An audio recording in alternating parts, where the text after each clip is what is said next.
That's my prayer recently. Like, God, please don't change my heart. Like, yo, I'm sitting on this couch, but for real, I'm broken in this season. Like, I can say that safe here on this podcast. And you know, oh, the shit I have told you I've been through. This is probably the hardest season I've ever gone through publicly or in my life. Like, I'm really broken in this season. And for you to say that and notice that in me, I appreciate that so much, because that has been my prayer. I do not want my heart to change. I don't want my optimism to change. I don't want to see the glass half empty. And I'm trying so hard not to be bitter and mad and angry. But I am broken right now. I really, really am. Like, it is hard for me to walk in that door and be like, hey, y'all. Mm-hmm. Like, Can I give you a word? Don't harden your heart. This past Sunday, I don't know why that spoke to me so much. I didn't know we were going to be in this moment. But when you hear him speaking to you, move. Don't harden your heart. And it's okay. It's okay to feel broken. You're not broken. It's okay to feel that way. To feel it. We appreciate your vulnerability. I appreciate you saying that, because that is what I'm. Hey, was his neck a little... Pause. You know, that's what I'm saying. They kind of seem like you watching folks' neck, man. What's that for, man? What's that, brother? Look. Oh, Viz and Sweeney. I just got finished saying I thought the man was a little when I was growing up, and then sure enough, dude coming. Can you replay the video, Trev? And tell me if I'm wrong. I'll be wrong, but tell me if I'm wrong. Bro said he got that holy neck. That's all I'm saying. Just replay it, and you will see. And tell me I'm tweaking. If I'm tweaking, I'm wrong. I apologize. But if not, that is my prayer recently. Like, God, please don't change my heart. Like, yo, I'm sitting on this couch, but for real, I'm broken in this season.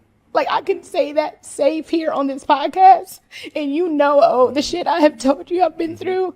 This is probably the hardest season I've ever gone through publicly or in my life. Like, I'm really broken in this season. And for you to say that and notice that in me, I appreciate that so much, because that has been my prayer. I do not want my heart to change. I don't want my optimism to change. I don't want to see the glass half empty. And I'm trying so hard not to be bitter and mad and angry. But I am broken right now. I really, really am. Like, it is hard for me to walk in that door and be like, hey, y'all. Mm-hmm. Like, Can I give you a word? Don't harden your heart. This past Sunday, I don't know why that spoke to me so much. I didn't know we were going to be in this moment. But when you hear him speaking to you, move. Don't harden your heart. And it's okay. It's okay to feel broken. You're not broken. It's okay to feel that way. We appreciate your vulnerability. I appreciate you saying that, because that is what I'm. You tripping, bro. You tripping. That's a reach, bro. You gotta watch it, bro. He a person who talk like this. Yeah, I was like that. he was.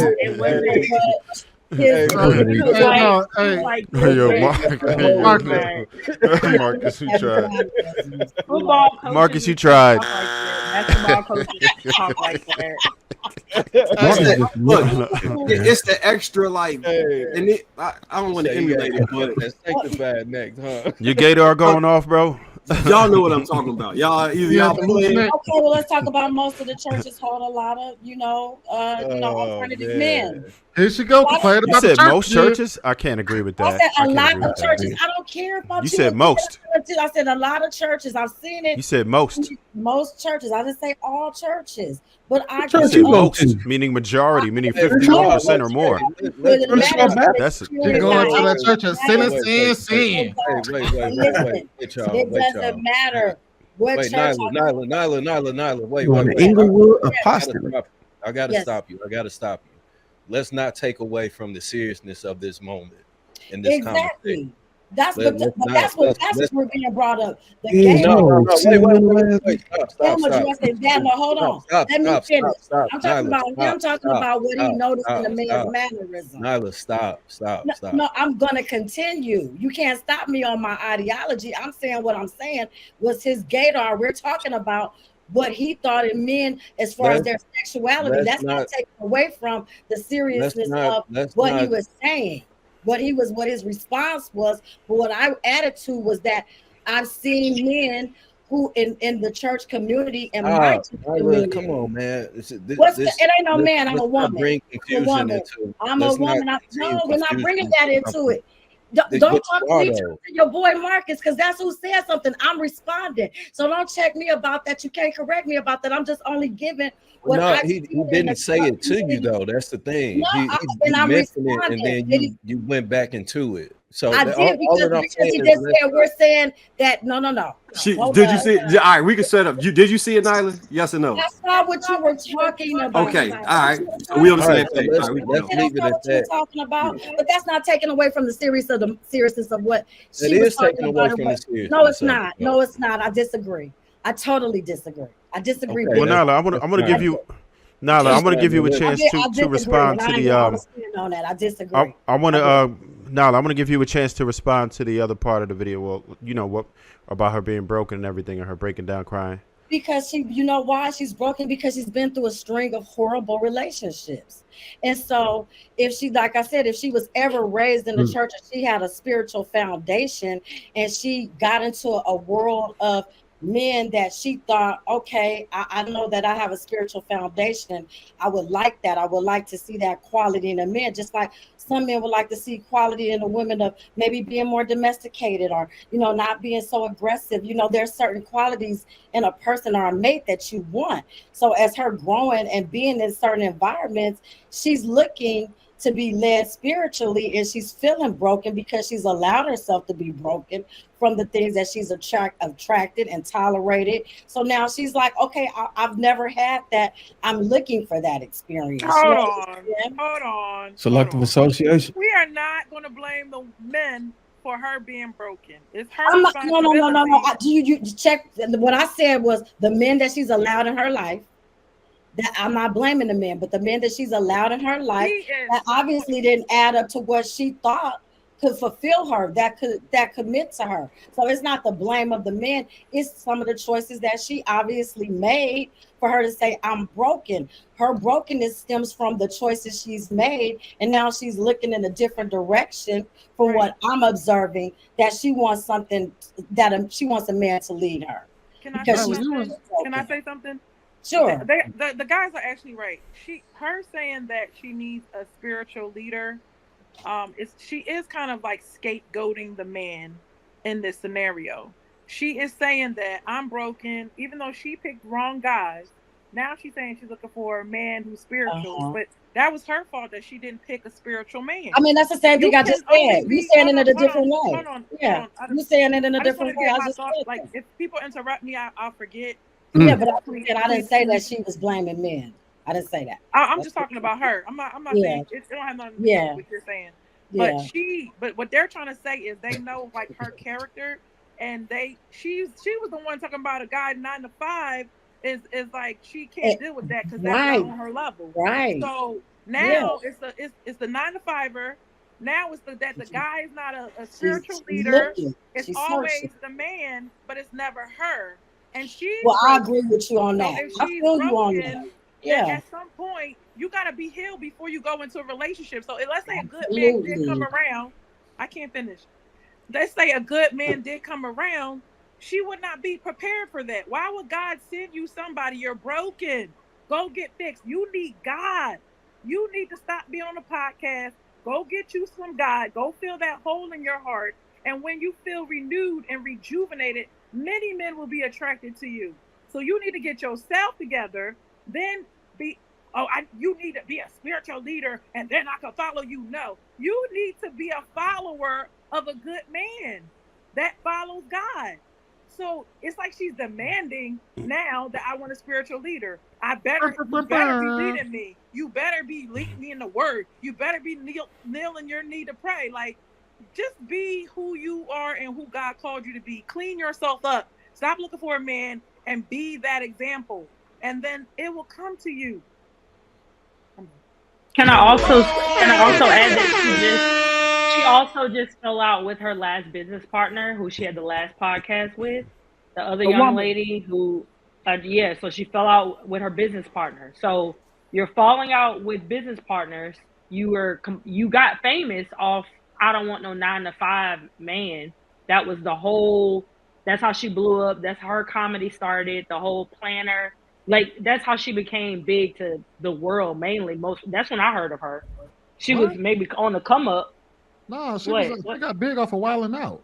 Yeah. And her I don't watch Wildin' Out. I'm saying people who don't watch, everybody don't watch that. Yeah, everybody don't watch By the that. time she made that tweet, she was already known. Yeah, she was already Vine. big. She was doing Vine and all that and comedy and shit like that before. Yeah, she was online, but I'm saying the 9-to-5 thing blew her out of the water. Like, that was on every podcast. That was really a lot of the stuff that we started talking about. We were talking about B. Simone saying it a couple years ago.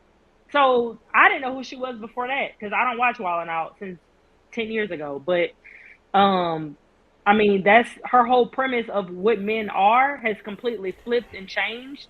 And so she's got to deal with the consequences of that. And ladies, don't get it twisted. This be yourself and God gonna send you this or the man gonna come.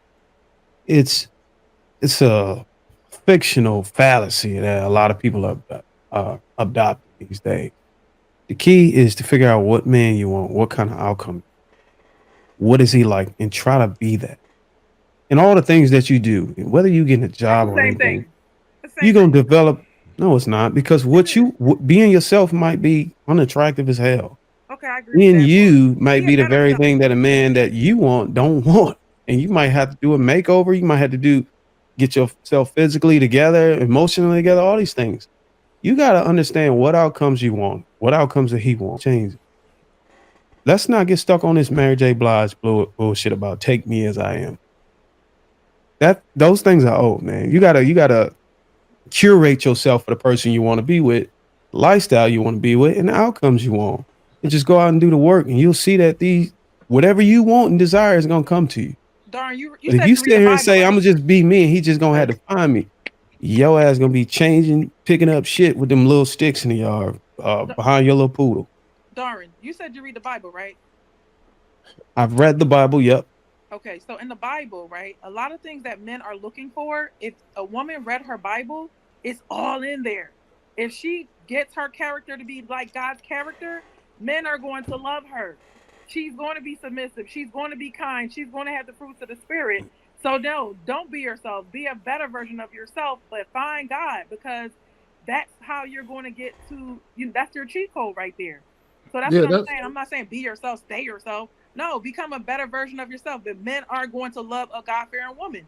But Ruth, some of those women come in the form of 300 pounds, and that's what Bruiser talking about. Like, you can't be, I'm the greatest person on the inside and spiritually, and everything else that a man, he's visual. Everything else that a man desires, you like, oh, well, I'm not worried about that. I'm in the church 24/7, and I look like my mom, who's 35 years older than me. Looking like Big Mama.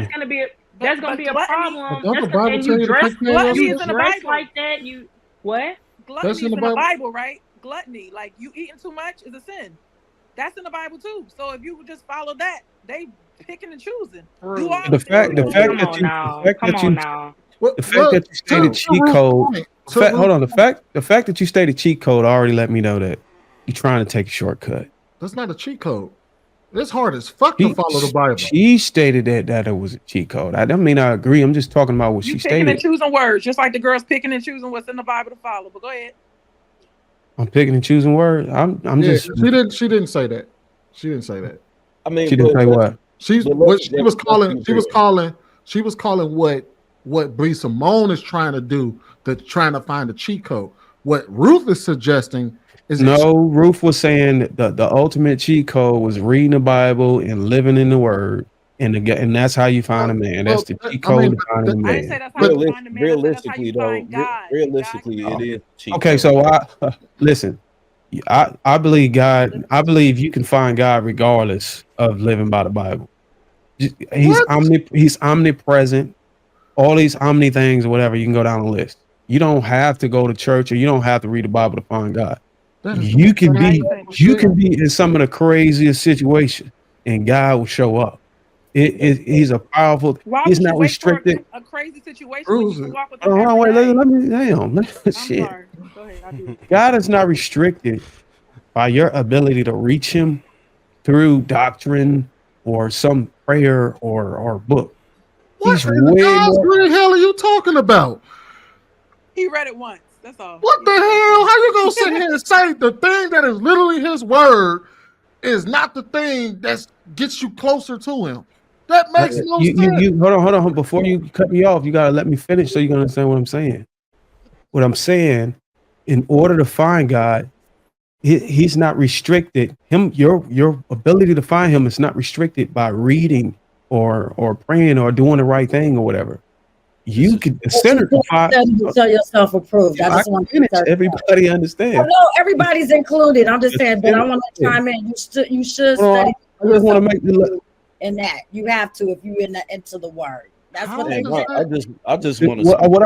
What I was gonna say is you got to read the Bible if that's what you're looking for in a man. Hold up. Let Darwin finish the point real quick. Application of life. Real talk. Listen, I'm gonna just make it quick because I seem like y'all passionate about this. The sinner, the person who goes out and sin and they don't know nothing about the Lord, don't even practice religion, spiritual, read the word, can find God just as fast and just as sufficient as a person who's actually reading the word and doing all these things. It's proven. It's so many scriptures in the word. It's stories in the word where it's scary with the words with God and okay, y'all go ahead. We got a lot of mics going on. Hold on, y'all. Wait, just a second. Hold up. I don't disagree with you at all, Darwin. I believe with that what you're saying is correct.